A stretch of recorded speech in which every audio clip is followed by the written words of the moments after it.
Hello, my name is Shane Brandy and I'm an account executive with EMC, and what I want to talk to you about today is the evolution of the flash array.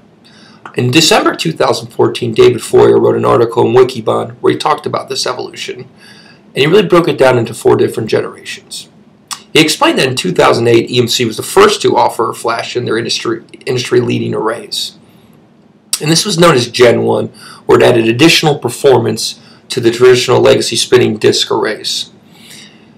Now, quite frankly, Gen 1 is still one of the most widely deployed storage platforms in the industry today. But what that did was open the door for other companies to take a look at flash and how they can incorporate that into their storage arrays. And this brought the advent of companies like Nimble and Tegile and Tintri, and we know this as Gen 2, where it was the flash-optimized hybrid array, really focused on that single workload, very little data services. And what ultimately Gen 2 didn't do was differentiate itself from Gen 1 from a performance perspective.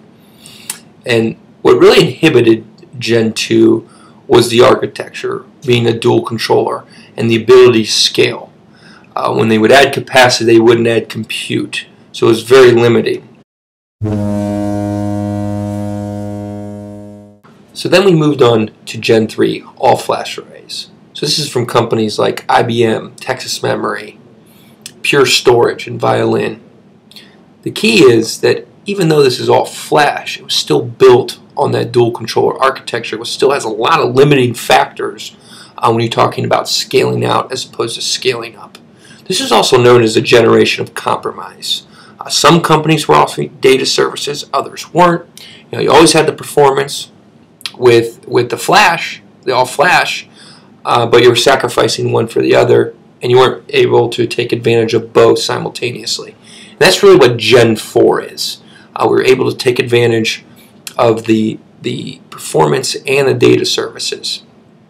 In the article, David Foyer also points out that if you really want to transform as a company, you need to move to this Gen 4 all-flash array, which is EMC's Extreme I/O. Extreme I/O is an enterprise-class, multi-controller scale-out all-flash array.